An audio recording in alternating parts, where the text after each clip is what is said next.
Okay, so I didn't think we'd be making a video about this, but I guess we are. Let's go over onto The Athletic and look at the recent mailbag by Artur Staple. This was published on, when was this published? July 23rd. So, goodness gracious, it's been a week and a bit. But this article in The Athletic will be available in the link in the description if you want to go ahead and read it. Of course, it's The Athletic. You know the protocol. We're not going to screenshot. This is paid for material. Should the Rangers trade Jacob Trouba? Or Artemi Panarin? Or Philip Cheadle? Here's your mailbag part 2.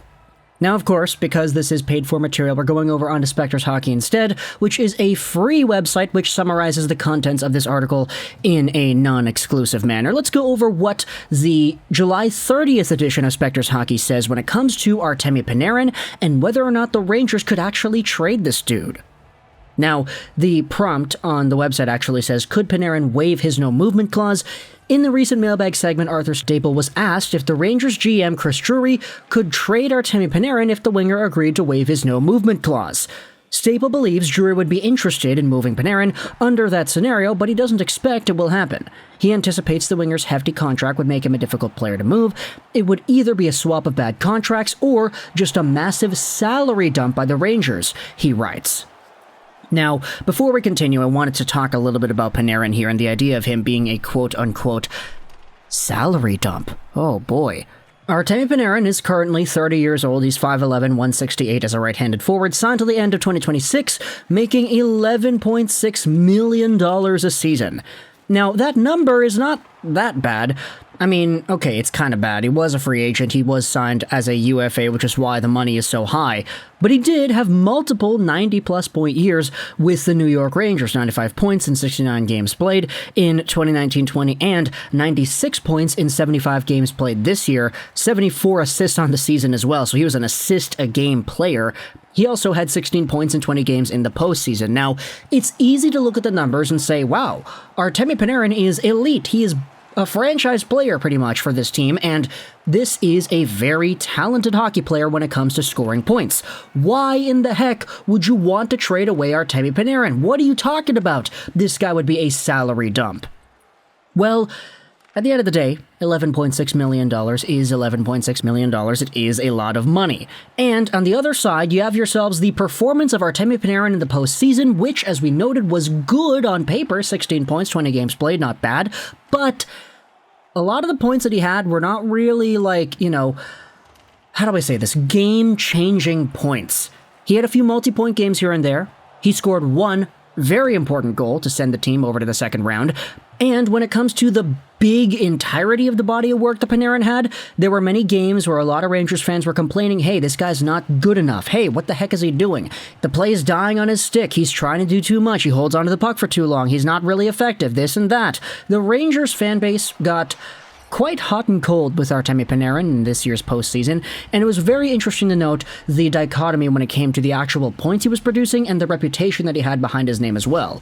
Here is another little write-up on the same Spectors Hockey article we were looking at earlier. In June, Artur Staple cited sources claiming that Drury was unhappy over Panarin's postseason performance. He speculated the winger could seek a trade if the rift persisted. Then, as now, there is no indication that Panarin wants out or that Drury wants to move him. I'm not doubting the veracity of Staple's sources, though. Perhaps there is tension between the two behind the scenes.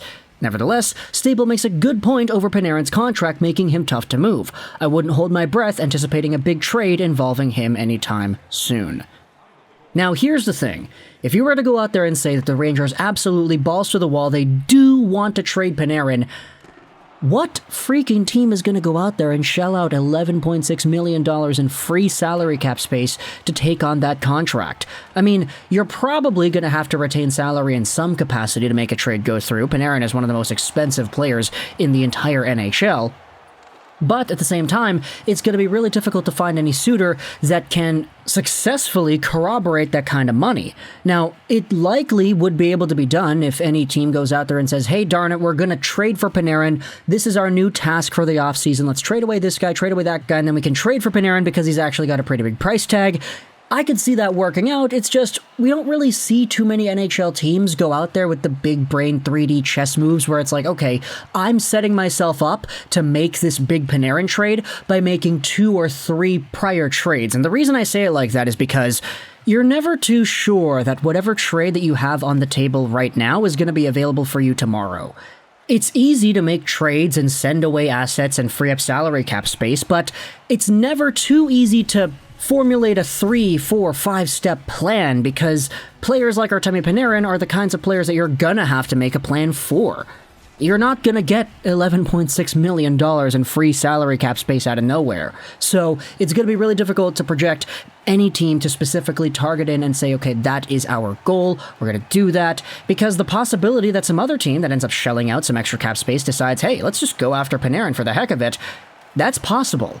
That happened with Johnny Gaudreau in Columbus. Now, of course, that's a different situation. That's a free agency thing. That's not a trade. But New Jersey was already talking to Johnny the entire time before Columbus called on the phone. They were like, hey, we want to get you. And then he was like, oh, I want to go there. Let's go there. So, do you kind of see the point that I'm trying to make here, that there's a lot of uncertainty when it comes to anybody of $11+ million getting on the move? And for New York, I mean, this idea of Panarin wanting out, or the GM wanting to trade Panarin away, it's sort of, do I want to say that it's kind of cheap? I don't know. Is that really the proper word to use here? I don't really want to go out there and invalidate anybody's sources, because of course if Arthur Staple is hearing that there are sources within the Rangers organization saying, hey, there's a riff here, the GM does not like the performance he had in the playoffs, and the player is starting to get a little bit frustrated too, I don't want to go out there and say that anybody's lying, but is this something that I think will boil over into an inevitable trade? I can't say with 100% certainty yes, especially since you're talking about the idea of what Panarin could fetch in a trade. Like, my gosh, that guy probably worth a few first-round picks, a few prospects, a few very high-caliber assets, or heck, maybe he's not going to be worth all that much, because DeBrincat didn't fetch anything. Okay, he fetched a top pick, but that's pretty much it.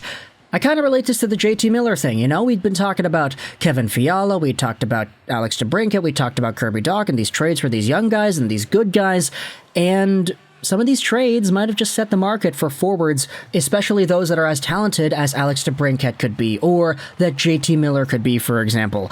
It's a really interesting conversation to have, because the Rangers, I mean, are you going to get better by trading Panarin away?